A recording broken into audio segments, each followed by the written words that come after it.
Welcome to ClawedOutGames, everybody. I hope everyone's having a great day. Today we're going to be going over a Goldfish playthrough of an upgraded Hearthhull, the Worldseed Precon. I'm really excited about this Precon. This card and this deck is really fun. If you don't know what Hearthhull says, he's one in a Jund with a station mechanic. So if you get 2 charge counters on him, you can tap him and pay 1 and tap him, sack a land, and draw 2 cards and play an additional land on this turn. And then if you get him to 8+ charge counters, he becomes a 6/7 Flying Vigilance Haste creature with, whenever you sacrifice a land, each opponent loses 2 life. So if that's something you're interested in, please stay tuned. And before we get into it, please make sure to do the whole YouTube thing where you like, subscribe, comment on whether you like this Precon or you hate this Precon. So with that being said, let's get into it. I'll do a quick shuffle here.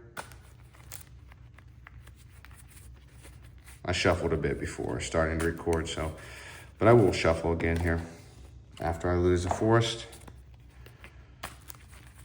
Okay. I always cut on my playthroughs, my Goldfishes, because my play group usually cuts, so I always cut one time around the middle. So let's draw our 7. Me and my play group found this video about what's called a Houston mulligan, and we've actually been trying it. I'm not gonna do that for this because it's probably not very popular, but you actually draw 10 cards and then you choose your 7 that you want to play with, and then bottom the other 3, but you don't get any mulligans after that. So that's just an interesting way to change things up in your game. Let me know if you've tried that or you're interested in trying that. So we have Spelunking Horizon Explorer, which does a very similar thing to Spelunking. Famished Worldseed, which is a good beater there. 2 forests, a swamp, and Wayward Swordtooth. So, what do we think about this start? I really don't love this start. We don't have anything to do on turns 1 or 2, and we don't have any real ramp after that. We could technically get a lander token on turn 4. So I might try this if this is like my 2nd or 3rd mulligan, but right now I am going to mulligan this guy. I really want to see like a Cultivate, a Roiling Regrowth, a Kadama's Reach, something like that in your opening hand, just to get the landfall triggers, and just to ramp into Hearthhull. By the way, we didn't have a red mana source there either to get Hearthhull out, so let's try this guy again. Do a cut. Let's look at 7. 1, 2, 3, 4, 5, 6, 7. The forest, there's a Nature's Lure and a Cultivate. So we have 3 lands. One of them is Shire Terrace, so if we really needed to, we can sack it to go get a land. And then we have that Nature's Lure on turn 2, a Cultivate on turn 3, Rakdos Charm for some kind of interaction. So I really do like this start. Let's get into it. So turn 1, I would untap, upkeep, draw. We got God Eternal, Bantu. It's a good sack outlet, mass sack outlet, I should say. So turn 1, I would probably play the forest. It wouldn't really matter because I don't have a turn 1, but I will draw for turn 2. And there was a turn 1 play. That stinks, but because I do want to get out a Nature's Lure. We're gonna play Nature's Lure, go search for a forest, and put it on the battlefield. So if I have an untapped duel, which I don't think I do in this deck, and I don't really want to get a basic forest because, I don't have that. Actually, I think I would here because I could do the Cultivate after that. Yeah, I think I would get a basic. I'm just talking myself through this because this helps me as much as it helps you guys, if it helps you guys at all. I'm just going to double check, see if I don't have an untapped duel. Yeah, I should have had one of those, but that's fine. I'm going to grab a basic forest because Nature's Lure says it can enter untapped. if the land enters untap.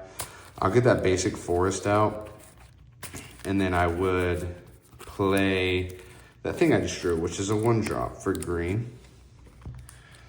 And it is Exploration Brood Ship. It's got the same station mechanic, and when I get it to 3, I can play an additional land. If I get it to 8, it becomes flying, and once during each of your turns, you may cast a permanent spell from your graveyard by sacking a land in addition to its other types. Right now, it's just an artifact that does nothing.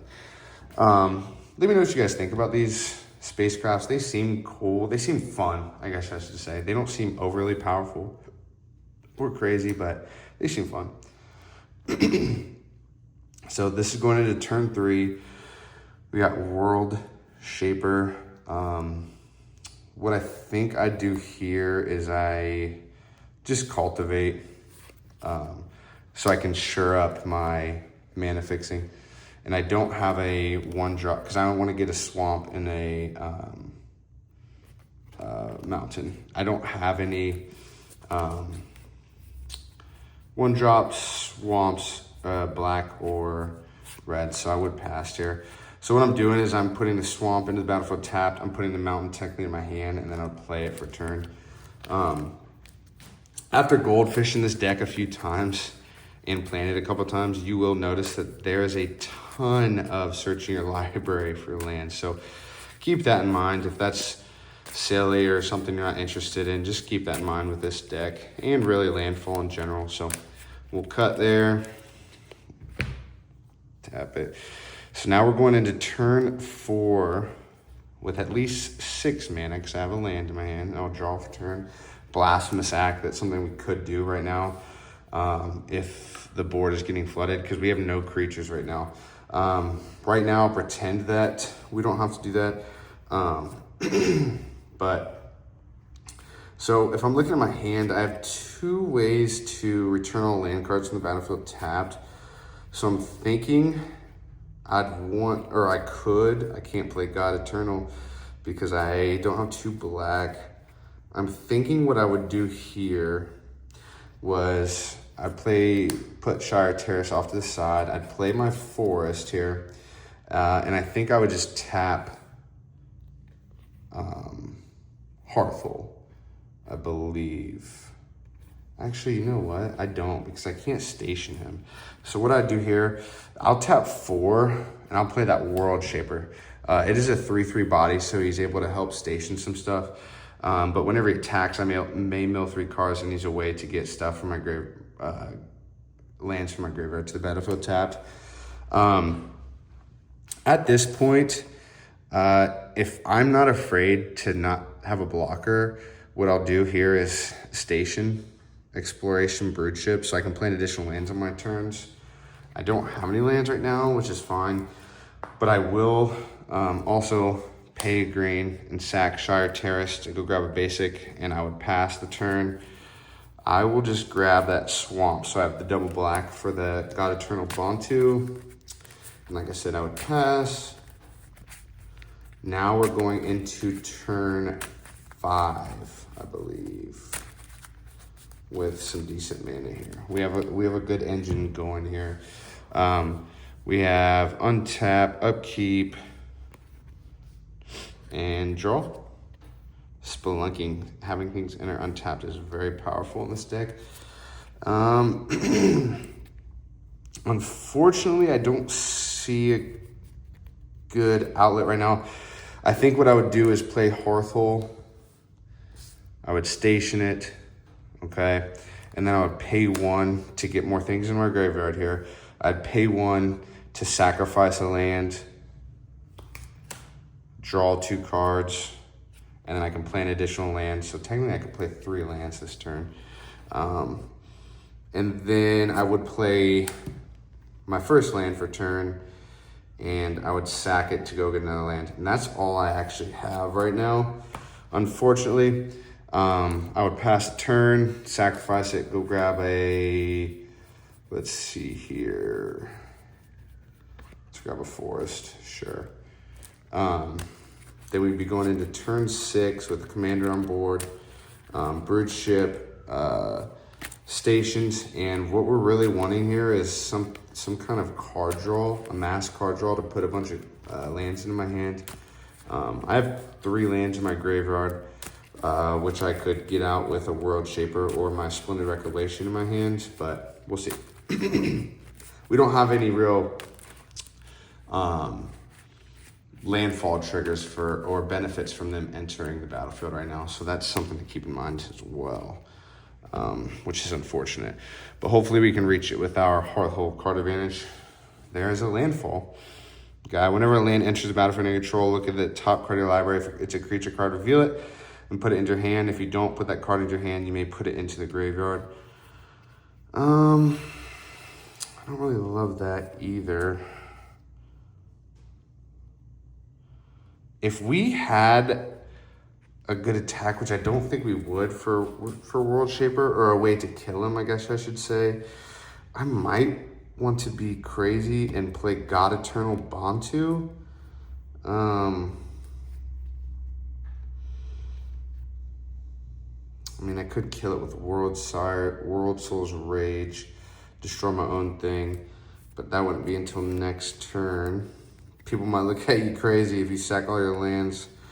But you know what? I think that would be... See, that's what's really fun about this deck. I would never do something like that, but that seems super cool, right? So let's see what we can do. We know for sure we could get it back next... Well, no, we wouldn't because we don't have any lands. And we have no way to sack him for sure. So what I'd do here probably, if I'm, checking out what I want to do, I would tap 1 to tap Hearthhull, sack a forest, draw 2. Gitrog is good. We like Gitrog. Yeah, we really like Gitrog. So what we would do here is,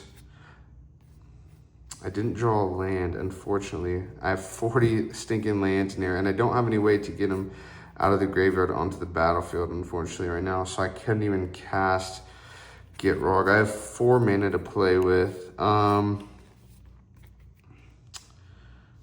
I don't really want to waste my Splendid Recollection with nothing on the battlefield.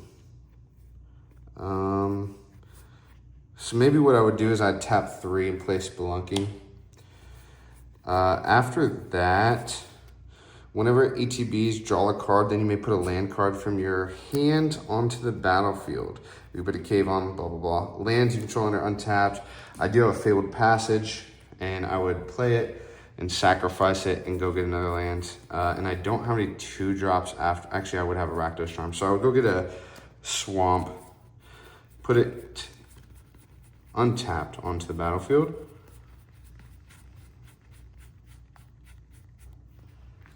And then pass the turn. If I have a Rakdos Charm target that I would like, I could do that.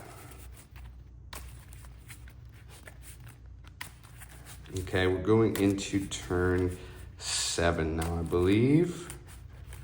Now would untap, upkeep, draw. We really want some kind of trigger for a landfall here. That's what we really want. We got Evolving Wilds, which is good. It's just more card advantage for this guy.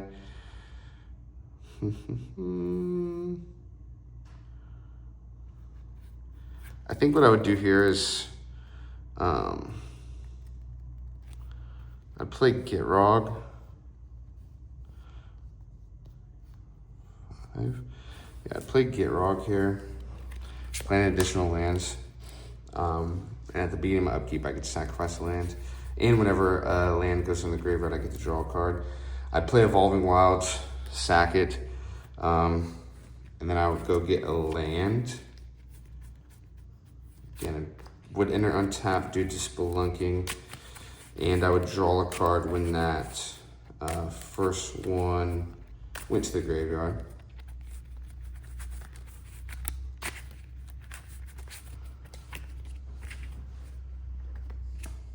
We got Rolling Regrowth, which is good.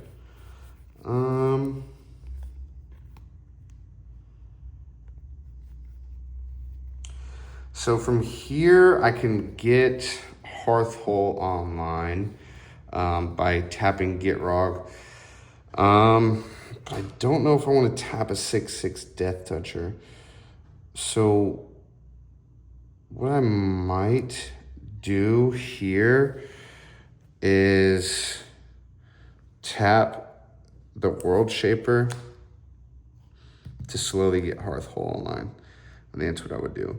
And then I would tap it to play Hearthhull. And I would sack one of these swamps, draw 2, and I can play an additional land. I can play like, I think 3 additional lands. No, just, yeah, I can play 3 additional lands. But again, I only have 1. And I will play Ash Barrens.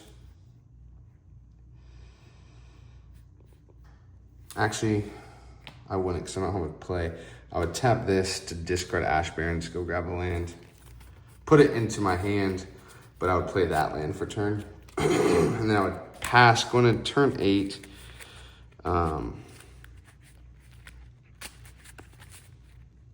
During these Goldfishes, I usually like to go to like turn 10. Just cause, see where we're at and what we can do. Right now, I'm not loving this Goldfish. I've had Goldfish before with this deck where I'm doing very well for itself, but right now I don't have any real finishers or ways to end the game. I have Hearthhull, I know, but he's not online just yet. I will draw for turn. There is one of the big finishers right there. We love to see that. We should have been discarding things. That's on me. So right now we only have 1, 2, 3, 4, 5, 6, 7 mana anyway, so we couldn't even cast him. The only way we could is if Hearthhull drew us 2 lands. But what I think I do is play God Eternal Bantu here. And this would get pretty darn interesting here. So what we could do is I could pay 5. Actually, I would turn Hearthhull on first. So whenever I sack a land, each opponent loses 2 life. I would pay 5. I'd play God Eternal Bantu. And then I would sack 5 lands. I know it's crazy business. But remember, I can play 3 lands this turn, okay, if I'm able to play Hearthhull. But when it enters, sack any other number of other permanents and draw that many cards. Right now it's 5. 1. Actually, you know what? We would sack World Shaper too, because that does sack him. When I sack him, guess what happens? All of these lands come from the graveyard to the battlefield untapped. So here's where we start cooking with gas, everyone. So we just had what? 1, 2, 3, 4, 5, 6, 7, 8, 9, 10, 11, 12, 13 lands enter untapped. So anyway, God Eternal Bantu would have me draw 6 cards. 1, 2, 3, 4, 5, 6. Get Rog says whenever you, I didn't sacrifice a land at my upkeep. We'll just pretend this one went to the battle, or to the graveyard and back to the battlefield.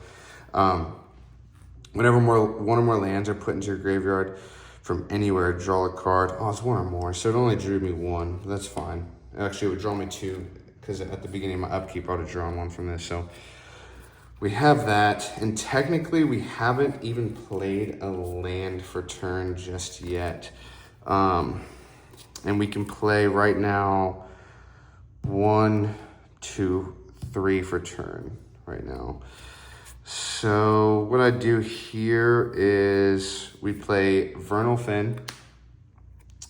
We play Cabaret. Actually, I don't think I would play Cabaret Courtyard just yet.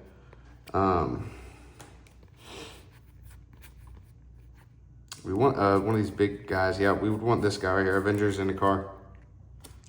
So what I would do is, I'm going to pretend all of these tap for whatever, because I don't want to go through and count them all, but we tap 1, 2, 3, keep that to the side, 3, 4, 5, 6, 7, and play Avenger of Zendikar.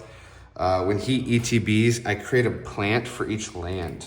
So 1, 2, 3, 4, 5, 6, 7, 8, 9, 10, 11, 12, 13, 14, 15, 16. So I have 16 0/1 plants. And whenever a land ETBs under your control, put a 1/1 counter on each plant. So then what we would do is we would play another land. Okay. Boom, Cabaret Courtyard. I'd gain a life, put a counter on everything, go grab another land, put it on the battlefield untapped because of spelunking, and then I would draw a card from Gitrog, and I would put another counter on everything. Okay, there's a lot of triggers going on right now, so if I missed anything, please let me know. This is like the, I think, 4th time I've technically played this deck. I'll draw a card from Gitrog. That's pretty stinking good too. And what we do here, I believe, is 1, 2, 3, 4, 5. How much is Omnath? I want to get Omnath out. He calls for 7. So we would do 1, 2, and then we'd have to go 3, 4, 5, 6. Let's go get red with Escape Tunnel really quick.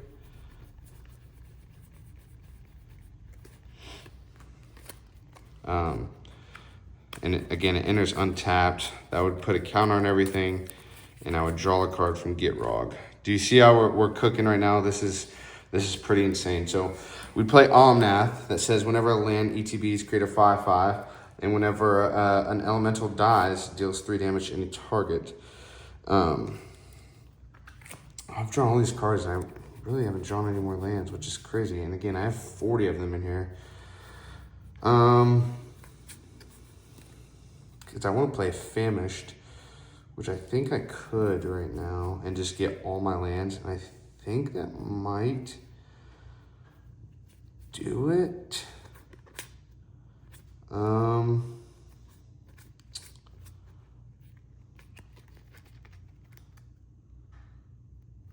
Because again, every time I sack a land, I'm dealing 2 damage to everything. To every opponent. So what I would do here is 1, 2, 3, 4, 5, 6, 7. And then this taps for 1. So 8. I'll play Famished Worldsire.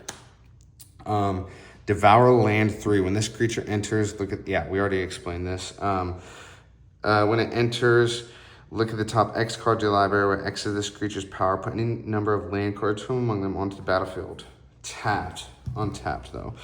And I think we would do some crazy stuff here. And I think I would sack everything. And then that probably should kill the board. 1, 2, 3, 4, 5, 6, 8, 10, 11, 12, 13, 14, 15, 16, 17 lands times 2 would be 34 damage to each opponent with Hearthhull out. And then I would look at, I said 17 times 2 is 34, plus another 17 would be what? 51 lands, or 51 cards on the top. We would do 1, 2, 3, 4, 5, 6, 7, 8, 9, 10, 11, 12, 13, 14, 15, 16, 17, 18, 19, 20, 21, 22, 23, 24, 25, 26, 27, 28, 29, 30, 31, 32, 33, 34, 35, 36, 37, 38, 39, 40, 41, 42, 43, 44, 45, 46, 47, 48, 49, 50. Wow, 51. We're almost milling ourselves out, but luckily these things go back to my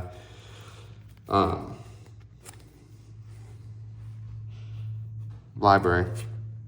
And again, we can get, what, put any number of lands. So 1,